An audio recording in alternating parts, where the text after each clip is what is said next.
नमस्कार दोस्तों, स्वागत है आपका आज की हमारी इस हिंदी साहित्य की क्लास में। तो हम लोग तैयारी कर रहे हैं HPSC PGT Hindi subjective exam की। ठीक है, तो अब तक आप लोगों को पता भी चल गया होगा कि आपका जो एग्ज़ाम है 16 की जगह 30 दिसंबर को लिया जाएगा। EMRS एग्ज़ाम की वजह से जो आपका एग्ज़ाम है थोड़ा पोस्टपोन हो गया है, लेकिन आपने उसी तरीके से पढ़ते रहना जिस तरीके से आप पढ़ रहे थे। ठीक है, तो आपका सिलेबस जिस तरीके से दिया हुआ है उसमें हिंदी साहित्य सिलेबस में है। और हम मतलब कल की क्लास में सिद्ध साहित्य पढ़ चुके हैं जो कि आदिकाल में है, और आदिकाल, मध्यकाल, रीतिकाल, आधुनिक काल आपने पढ़ना है। अगर हिंदी साहित्य से प्रश्न आते हैं, आदिकाल से प्रश्न आते हैं, तो नाथ साहित्य, जैन साहित्य, सिद्ध साहित्य, रासो साहित्य से सीधे सीधे प्रश्न आने की संभावना रहेगी। ठीक है, तो इस तरीके से हम पढ़ रहे हैं।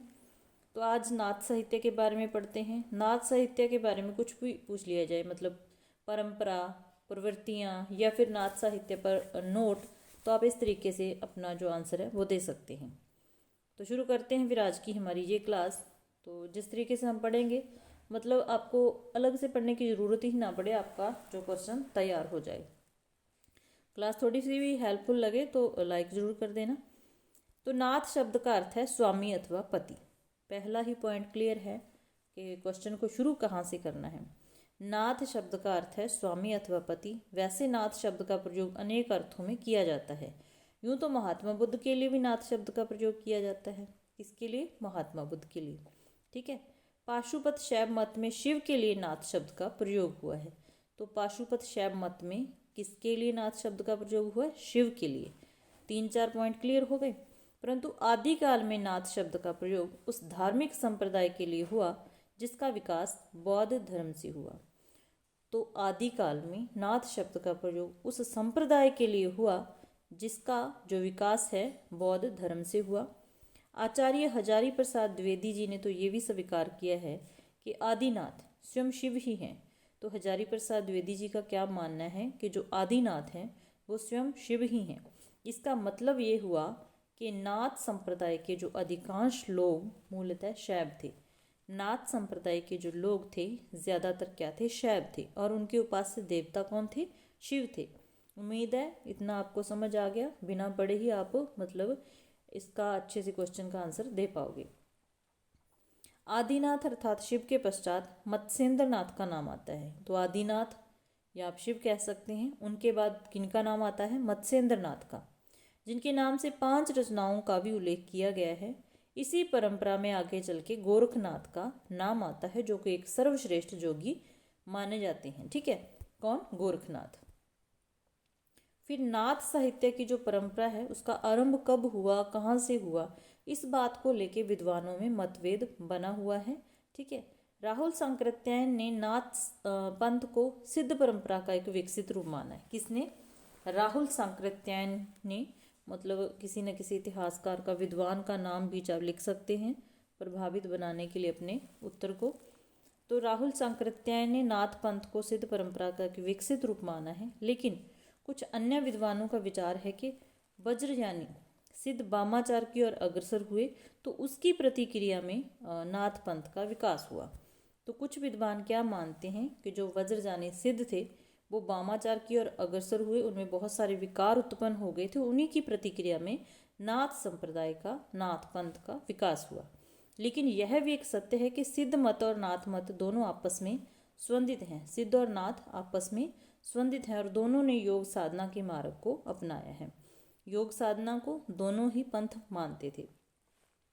ठीक है, तो इतना आप यहाँ पर लिख दोगे तो बहुत अच्छा है, बस काफ़ी है। ठीक है, उसके बाद नाथ परंपरा। नाथ परंपरा में क्या लिखा जाएगा? नाथों में सर्वाधिक प्रमुख कवि गोरखनाथ हैं। सर्वाधिक प्रमुख योगी भी कह सकते हैं। कौन है? गोरखनाथ। इन्होंने सिद्धों के वामाचार का संस्कार किया। सिद्धों के वामाचार का इन्होंने संस्कार किया। ईश्वर प्राप्ति के लिए उन्होंने पतंजलि के हठ योग को अपनाया। तो गोरखनाथ ने किसको अपनाया? पतंजलि के हठ योग को। ये बड़े संयमी व्यक्ति थे, ओजस्वी भाषा द्वारा जनसाधारण को प्रभावित करते थे। तो इन्होंने क्या किया? पतंजलि के हठ योग को अपनाया। सिद्धों के वामाचार का संस्कार किया। बड़े ही ये संयमी व्यक्ति थे। ओजस्वी भाषा द्वारा जनसाधारण को प्रभावित करते थे। इनके जन्म काल के बारे में भी पर्याप्त मतभेद हैं। आचार्य शुक्ल और डॉक्टर राम कुमार वर्मा ने इनका जो काल है 13वीं शताब्दी बताया है। किस किसने? आचार्य रामचंद्र शुक्ल जी ने और राजकुमार वर्मा ने। ठीक है। नवीन शोधों से भी पता चलता है कि गोरखनाथ का जो रचना काल है वो 13वीं शताब्दी ही है। इनके ग्रंथों की संख्या 40 मानी गई है। ये मुख्य पॉइंट है, इनकी शताब्दी और इनके ग्रंथों की संख्या।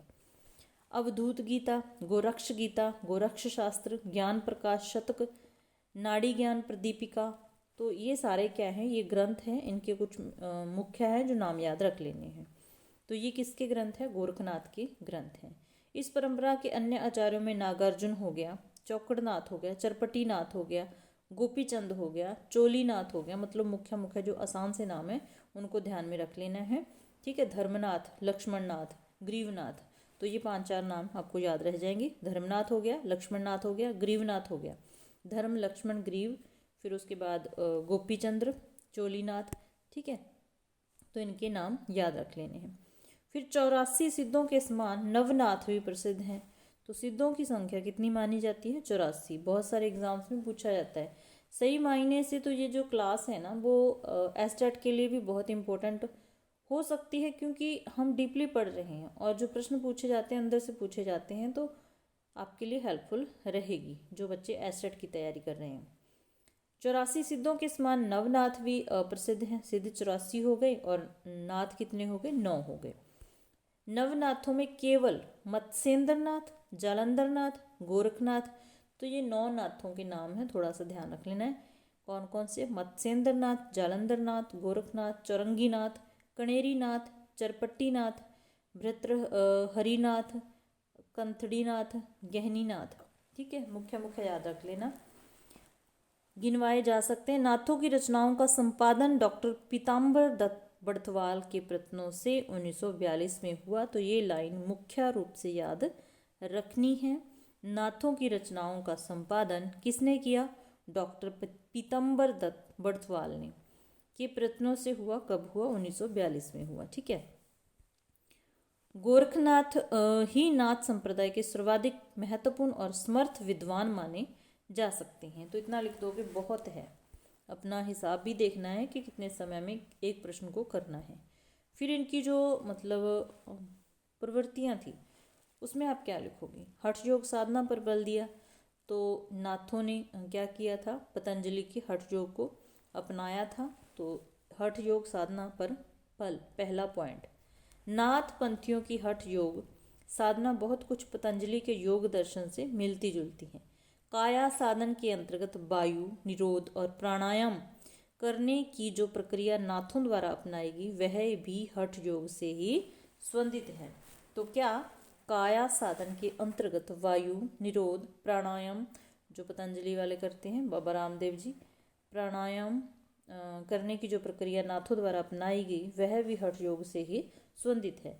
इस साधना में सहज समाधि या शून्य समाधि की चर्चा की जाती है। तो किस समाधि की? सहज या शून्य समाधि की चर्चा की जाती है हठ योग में। नाथ योगी अलग जगाकर षट चक्रों या अष्ट चक्रों का बोध प्राप्त करते थे। वे प्राणवायु को ऊर्ध्वगामी करके इस प्रक्रिया को पूरा करते थे। ठीक है। तो हठ योग साधना के बारे में आप लिख पाओगे। उसके बाद है शून्यवाद में विश्वास।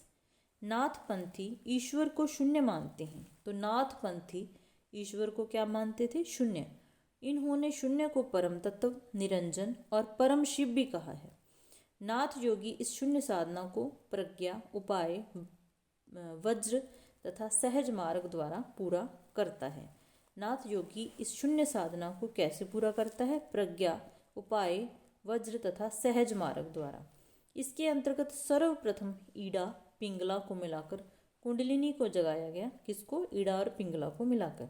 तत्पश्चात षट चक्रों को भेद कर आज्ञा चक्र में पहुंचा जाता है। इस स्थिति को पाकर योगी एकाग्र हो जाता है। तो इसके बाद एक योगी एकाग्र हो जाता है और वह सहस्त्रास्त्र चक्र में प्रवेश करके सहज दशा को पा लेता है। ये जो दशा होती है महादशा कहलाती है। यहाँ पहुंचकर जीव और शून्य की द्वैतता समाप्त हो जाती है और आत्मा परमात्मा में लीन हो जाती है। तो शून्यवाद क्या है? शून्यवाद में वो विश्वास रखते थे, इसको ध्यान में रखना है। गोरखनाथ एक स्थल पर कहते हैं, तो ये उनके द्वारा मतलब इतना याद रखने की जरूरत नहीं, ना इतना लिखा जाए, तो यहाँ तक आपने याद रखना है। फिर शैव मत का प्रतिपादन। तो जो नाथ थे वो शिव को अपना भगवान मानते थे, आराध्य मानते थे। तो शैव मत का प्रतिपादन कैसे किया उन्होंने? नाथ पंथियों का वज्रयानी संप्रदाय के सिद्धों से ही विकास हुआ, हम पहले भी पढ़ चुके हैं। अतः उन्हें शैव मत विरासत में मिला। तो शैव मत उनको विरासत में मिला। नाथों के विचारानुसार जब परम शिव की सृष्टि उत्पन्न करने की इच्छा हुई, किसकी? शिव की, तो शिव और शक्ति नामक दो तत्व उत्पन्न हुए। शिव और शक्ति नामक दो तत्व उत्पन्न होते हैं। शिव का धर्म ही शक्ति है, शिव शक्ति कभी अलग नहीं रह सकते। इसीलिए मत्स्येंद्र नाथ ने कहा कि शिव के बिना शक्ति और शक्ति के बिना शिव का कोई महत्व ही नहीं है। नाथ संप्रदाय में शक्ति के 3 रूपों की चर्चा की गई है: चित्त शक्ति, माया शक्ति और जीव शक्ति।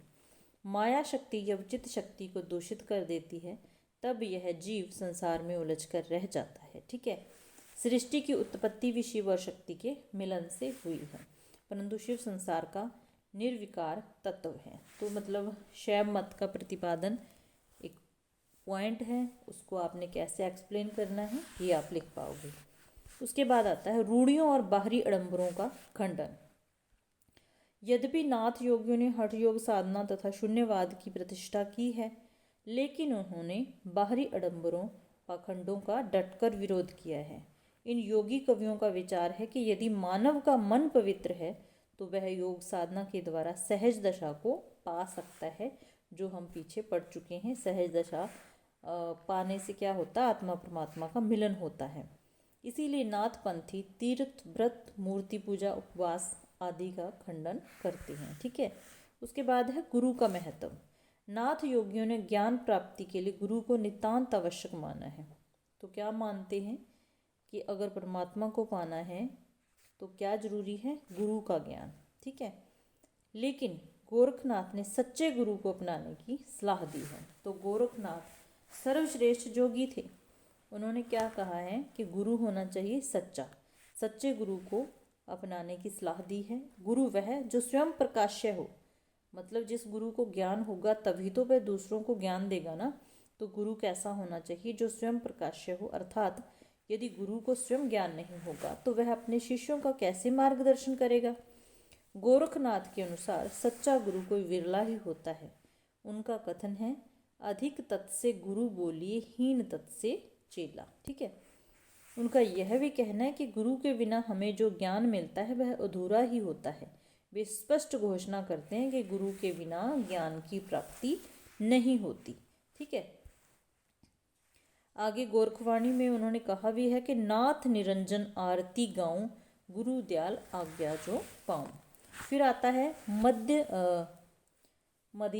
मद्य तथा मांस के सेवन का बहिष्कार। मतलब मदिरा पीने से उन्होंने मना किया है, उसका बहिष्कार करने की बात की है। यहाँ सिद्ध कवियों ने मद्य, मांस आदि के सेवन पर अधिक बल दिया है। वहाँ नाथ पंथ योगियों ने मद्य, मांस आदि के सेवन का विरोध किया है। नाथ पंथियों का विचार है कि मांस और मदिरा का सेवन करने से मानव में तामसी वृत्तियां उत्पन्न होती हैं। फलस्वरूप मानव काम, क्रोध, मोह, लोभ, ईर्षा आदि से ग्रस्त हो जाता है। ये विभिन्न प्रकार के मनोविकार योगी की साधना में बाधा का काम करते हैं। इसीलिए सच्चे साधक को मांस मदिरा से दूर रहना चाहिए। गोरखनाथ ने अवधूत योगियों की इसलिए निंदा की है क्योंकि वे मांस मदिरा का निरंतर सेवन करते हैं। ठीक है, उसके बाद है भावरस। नाथपंथी योगी होने के साथ साथ वैरागी भी थे। योगी होने के साथ साथ क्या थे? वैरागी थे। इसीलिए इनकी कविता में निर्वेद भाव होने के कारण शांत रस का परिपाक देखा जा सकता है। तो इनकी जो भी इनका काव्य था उनमें क्या था? शांत रस था। उनके विचारानुसार गृहस्थी लोग गृहस्थ आश्रम में फंसे हुए दयनीय जीव होते हैं। ठीक है, उनका स्पष्ट कहना था कि गृहस्थी का ज्ञान, एक गृहस्थी आदमी का ज्ञान, नशेबाज का ध्यान, बूचे का कान, वैश्य का मान और वैरागी की माया को खोजना व्यर्थ है। ठीक है, तो ये हो गया भाव रस। सदाचार और नैतिकता पर बल। तो नाथपंथी योगियों ने सहज सरल जीवन पद्धति को अपनाने की सलाह दी है। वे कथनी में विश्वास नहीं करते थे, करनी में विश्वास करते थे। तो सदाचार और नैतिकता का बल, नैतिकता पर बल में क्या लिखोगे कि नाथ जो जोगी हैं वो सरल सहज जीवन पद्धति को अपनाने के पक्षधर थे। वे कथनी में विश्वास नहीं करते थे, करनी में विश्वास करते थे। उनके विचारानुसार शीलवान ही श्रेष्ठ जोगी होता है। सच्चे जोगी को अहंकार और वाद विवाद के झमेले में नहीं पड़ना चाहिए। काम, क्रोध, लोभ, मोह को छोड़कर चित्त को सुदृढ़ करना चाहिए तथा दुख सुख में एक समान रहना चाहिए, समभाव से रहना चाहिए। उसके बाद आता है नारी के प्रति उपेक्षा का भाव। तो इसका भी जो मुख्य कारण था सिद्ध ही था, मतलब सिद्धों ने ज़्यादातर पक्ष लिया नारी का, क्योंकि वो योग जो साधना करते थे उसके लिए भी उन्होंने नारी को साथ रखना शुरू कर दिया था, तो इन्होंने इसका विरोध किया। सिद्धों ने अपने मठों में हीन जाति की नारियां रखी हुई थी। वे नारी को योगिनी अथवा महामुद्रा कहकर उसे योग साधना का अनिवार्य अंग मानने लगे थे, लेकिन सच्चाई यह है कि वे अपनी काम वासना को तृप्त कर रहे थे। गोरखनाथ ने सिद्धों के इस नैतिक पतन को देखा, इसीलिए उन्होंने नाथ योगियों को नारी से दूर रहने का उपदेश दिया। नाथी पंथियों ने नारी को माया कहा और उसकी उपेक्षा की। उन्होंने नारी की को कामिनी कहकर उसकी निंदा की और उससे दूर रहने की सलाह दी।